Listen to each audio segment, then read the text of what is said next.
frightened, but I realized what happened now. Like Sizzla go to them and say, yo, give me the drop play. Yes. To me, it was not right. Yes, It was not right. Sizzla me look yo, I carry on the road, and me boss Sizzla. Yes. Came on tour with me. Yes. So I'm surprised to see Sizzla move like this. I never expect this. Yes. Hello everybody, you're welcome back again to the Reggae Appreciation Society.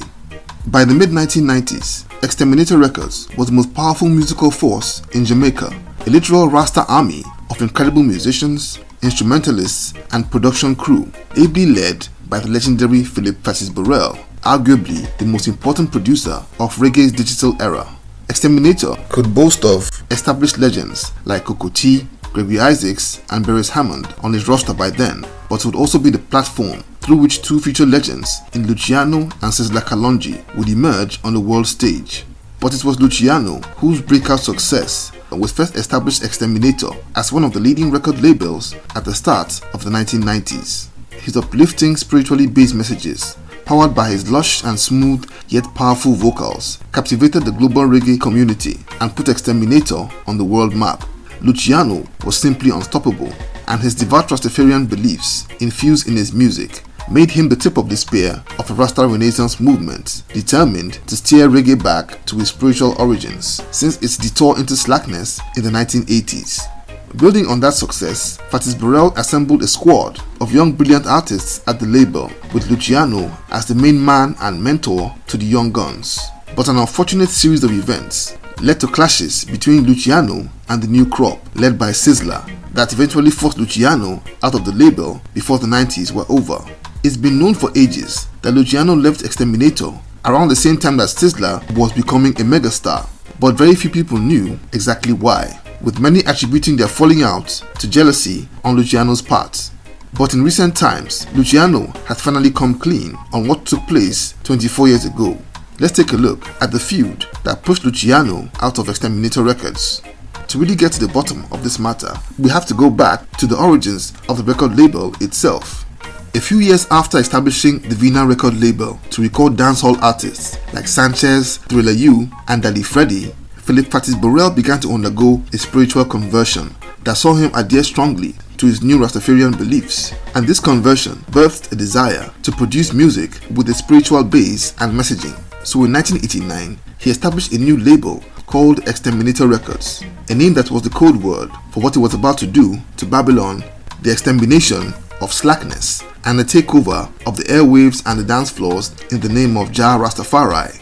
After working with big names like Beres Hammond, Ninja Man, and Inika Mozi for 3 years, he decided to focus on recruiting new artists that would really embody the spiritual essence and the direction that he wanted his new label to take. Inspired by the movie Malcolm X, he rebranded his label, took the E out of Xterminator, and hired Jamaica's greatest saxophonist, Dean Fraser, as music arranger and director in 1992. Around that time, Luciano, then better known as Stepper John on the sound system circuit, had been hustling to break into the record business when he heard what Fatis was building. He went to audition for Xterminator, and after singing just one song, he was signed to the label and released his debut album titled Moving Up in 1993, followed by 4 albums before the end of 1994, which established him as one of the hottest new artists in Jamaica. But when his 1995 album Messenger hit the streets, it became a worldwide smash hit that made Luciano an international superstar. A truly commercial and critical success with timeless classics like the title track Messenger, Over the Hills, Carry Jar Load, and How Can You. All incredible conscious roots songs that made Xterminator the official engine room of the Rasta Renaissance. In line with Patty's vision, he kept his eyes and ears wide open to recruit more upcoming talented youngsters who would also share his vision for a more conscious sound. And one of those that he would find was an 18-year-old Sinjay named Miguel Collins, but better known as Sizzla Kalonji. He'd been introduced to Dean Fraser by his longtime mentor and producer, Huma Harris, and got the chance to audition for Fatis Burrell. Fatis quickly saw Sizzla's incredible ability and talent and brought him into the Xterminator camp, and Fatis was also impressed by the teenager's fierce Rastafarian credentials and took a special liking to the boy and would attach him to Luciano as a protege of sorts.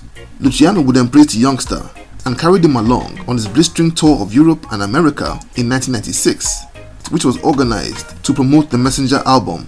Sizzla was Luciano's opening act throughout the tour, and gain incredible experience as well as incredible exposure that would be of great value to his career in the very near future. Sizzla had been with Xterminator for more than a year and had recorded several tracks which hadn't been received well, but by early 1997 he put the songs together for his new album Praise Ye Jah, which came out that year and became a monster hit, quickly followed by a second album titled Black Woman and Child, which came out in September. Both albums were hugely successful in the critical and commercial sense. Xterminator now had two bona fide superstars in their ranks, but as Sizzla's star was shooting up, is said to have also brought up a very noticeable change in his attitude and a sharp deviation from his purely righteous Rasta principles. And this would put him on the collision course with his senior label mate Luciano. And it all began when Luciano took exception to some of Sizzla's lyrics in a track called Smoke the Herb. And one day he would call the youngster aside to give his younger colleague a small piece of his mind. He told Sizzla in plain terms that the song had profanity that was unbecoming of a Rasta, and that it was also a bad look for what Fatis Burrell was building at Xterminator. And according to Luciano, Sizzla was offended and threw his advice back in his face. Sizzla reportedly began to hold a grudge against Luciano and made no effort to hide it, as well as aggressive and controversial topics in his music. When Luciano couldn't stomach it anymore, he went to meet Fatis to talk about Sizzla. He complained about the youngster's attitude and increasingly slack tendencies. Fatis laughed it off and told Luciano to overlook what was youthful exuberance. Luciano insisted that Fatis have a talk with him, but the producer simply brushed him aside. By 1998, Xterminator had added several youngsters to the crew, and these include Turbulence, Teflon, and dancehall artist Jesse Jenda. Luciano has since said that Jesse Jenda in particular was the bad influence on Sizzla and also responsible for inciting all the new acts against him. Apparently, when Jesse Jenda first arrived at the label, he was always dressed like a gangster, and when Luciano tried to advise him to adopt a more roots and culture friendly image, Jesse Jenda didn't take the advice and instead got really angry. And according to Luciano, the youngsters were destroying the spiritual foundations of the institution that he was building with Fatis and Dean Fraser, and they approached Fatis again to talk to Sizzla. By then, not only was Sizzla a superstar as well, but also enjoyed a father and son relationship with Fatis. And to Luciano's great annoyance, Fatis once again brushed his concerns aside.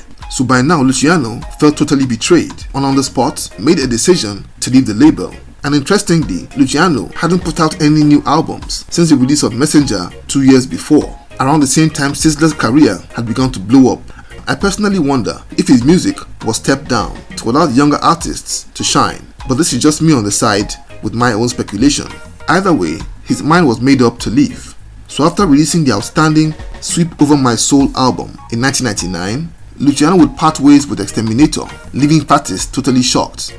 He said the label's entire vibe and atmosphere had changed, totally different from what Fatis told him he was trying to build 6 years earlier, which was a true Rasta movement built on brotherhood and powered by music. But despite leaving Xterminator, he still maintained a good relationship with Fatis up until the producer's death in 2011. It's been more than 2 decades, and both Luciano and Sizzla have since become legends of reggae music, but their relationship still seems like nothing to write home about. At the 2018 edition of Rebel Salute, Luciano was on stage when Sizzla reportedly got the selector to switch his rhythm mid-performance to throw him off balance. And Luciano revealed this in an interview after the show and expressed his disappointment as he felt that both men would always be members of the Xterminator family. And we've not heard Sizzla's own side of the story, but all the same, it's quite a sad one, as the reggae world needs more love and unity, especially from two artists who are legends in the game. Let's hope and pray that this 25-year disagreement can come to an end in the very near future. So there you have it. Thank you for watching the video today. Please leave a like, subscribe, and until next time, God bless.